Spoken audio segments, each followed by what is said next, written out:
सत साहेब जी, सदगुरुदेव की जय हो। तो संत रामपाल जी महाराज ने जिन्हें गुरुद्रोही की संज्ञा में रखा है वो है पवन जयपुर, और उन्होंने एक पंथ की शुरुआत की जिसका नाम है साधु संगति, जो बिल्कुल गुरु जी की आज्ञा के विरुद्ध कार्य कर रहे हैं सारे। फिर भी दुनिया को दिखाना चाहते हैं कि हम लोग सही हैं, हम लोगों में देखो गुस्सा नहीं है, गाली नहीं देते। ये सिर्फ संत रामपाल जी महाराज का ही विरोध करने के लिए बनाया गया एक अलग से पंथ है, क्योंकि संत रामपाल जी महाराज की बुराई करते नहीं, लेकिन उनके किए गए किसी भी वक्तव्य में से तोड़ मरोड़ कर अपने हिसाब से प्रस्तुत करते हैं। तो उन्हीं में से एक वक्त जिसकी नो एंट्री हो रखी है, खासकर जो नो एंट्री हो जाती है वही लोग उसमें जाकर के मिलते हैं, या जो कच्चे गड़े होते हैं, जो कच्चे भक्त होते हैं, जिनको अपने गुरु में विश्वास नहीं होता, वे साधु संगति में जाकर के मिलते हैं। तो उन्हीं में से एक ने प्रश्न किया, चूंकि उनका दूसरा मुख्य आधार है कि पति पत्नी जो बन गए हैं वो भाई बहन बन जाएं, और पति पत्नी कर्म भक्ति मार्ग में बाधा है। मैंने उनको पहले भी कई वीडियो के माध्यम से समझाया है। फिर भी उनका एक सवाल है और कहते हैं कि ये सवाल का जवाब हमें आप दे दीजिए, हम आपकी बात मान जाएंगे और वापस से सदगुरु की शरण में आ जाएंगे। तो भाई सदगुरु की शरण में लाने के लिए मैं हर संभव प्रयास करता हूं। तो उनका सवाल ये था कि जैसे यहां से अगर कोई व्यक्ति मृत्यु को प्राप्त होकर के, मोक्ष को प्राप्त होकर के वो सतलोक गया, और वो जो आत्मा सतलोक जाएगी तो कबीर साहिब की आत्मा होगी। तो बोला वहां जब सब आत्माएं कबीर साहिब द्वारा रचित हैं तो वो तो भाई बहन हुए, तो फिर वो पति पत्नी में धर्म में कैसे रहेंगे। अब इसलिए कहा गया कि सत्संग मोक्ष की धारा कोई समझे राम का प्यारा। और राम का प्यारा कौन होता है? जो सदगुरु रामपाल जी महाराज ने स्वयं बताया कि भाई जो नाम दीक्षा ले लेगा उसको मैं अपना मानूंगा। अर्थात तो जो नाम दीक्षा लेकर के भक्ति करेगा वही भगवान का प्यारा है। और इन लोगों को यह संदेह आना लाजमी था, क्योंकि कहते हैं कि गुरु बिन काहू न पाया ज्ञाना, जो थोथा बुछड़े मूड किसाना। गुरु बिन माला फेरते, गुरु बिन देते दान, गुरु बिन दोनों निष्फल हैं, चाहे पूछो वेद पुराण। तो इन लोगों को ये क्या करते हैं कि सिर्फ शब्दों को पकड़ते हैं, उनके पीछे का भावार्थ को समझते ही नहीं है।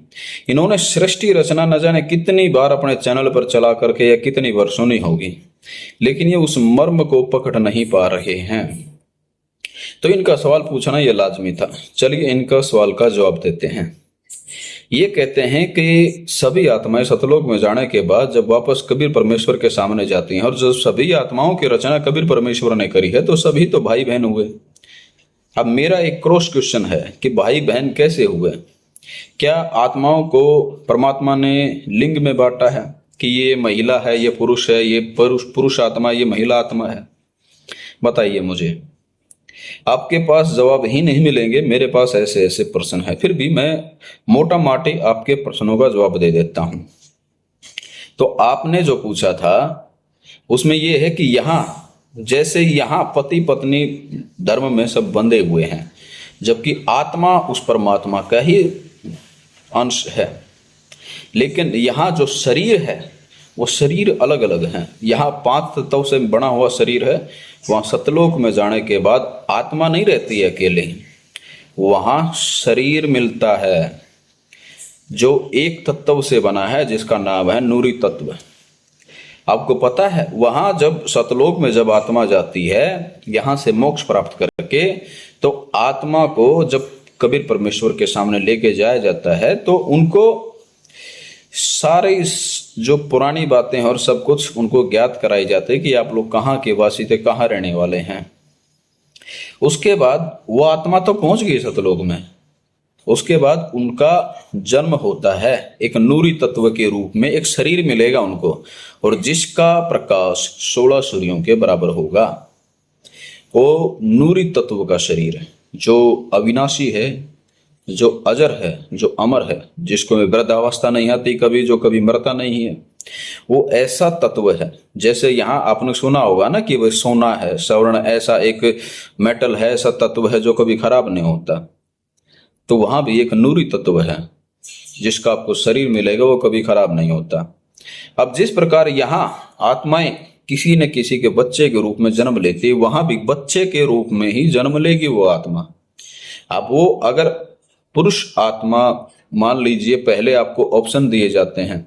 अब पुरुष आत्मा जब पुरुष को वचन से उत्पन्न कर सकती है तो वो पुरुष पुरुष को ही उत्पन्न कर सकता है वचन से, जबकि मैथुन क्रिया से अर्थात पति पत्नी कर्म से जो एक तरफ जो समाज, जो वहां एक सृष्टि बनाई हुई है, वहां जो उत्पन्न होते हैं वो महिला भी होते हैं और पुरुष भी होते हैं। मतलब उनके सारी की सारी इंद्रियां सेम वैसे ही होती हैं जैसे यहाँ है।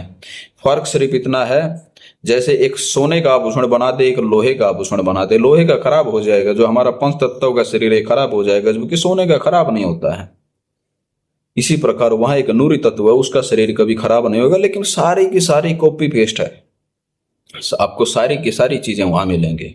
तो इसी प्रकार जब वहां हम शरीर रूप में जब जन्मेंगे, जब वो आत्मा शरीर रूप धारण करेगी, जब बच्चे के रूप में शरीर मिलेगा उसका नूरी तत्व, तो वो किसी और के रूप में जाएगा। जैसे किसी और के बच्चा हो गया, वो अभी आप शादी कर रहे हैं तो आप आत्मा तो सबके अंदर ही सेम वही परमात्मा ने बनाई हुई है, लेकिन शरीर अलग अलग हैं। और जैसे अब हम किसी के बच्चे थे और किसी और के बच्ची है जो एक लड़की है और किसी और का बच्चा लड़का है, उन दोनों की शादी कराई जाती है। अगर ऐसे आत्मा रूप में देखेंगे तो सब परमात्मा के ही आत्मा हैं, लेकिन शरीर अलग अलग हैं।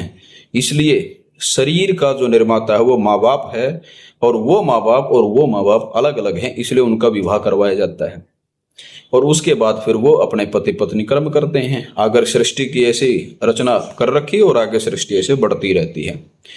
उम्मीद है आप लोगों को जवाब मिल गया होगा, क्योंकि आप लोग यही बात नहीं समझ पा रहे कि वहां जाकर के जन्म होगा और वो एक शरीर मिलेगा, आत्मा नहीं रहेगी वहां, एक शरीर मिलेगा, और शरीर जो नूरी तत्व जो मिलेगा उसका प्रकाश है 16 सूर्यों जितना।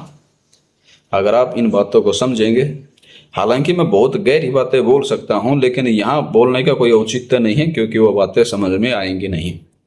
तो उम्मीद करता हूं आपको जवाब मिल गया होगा। सत साहिब।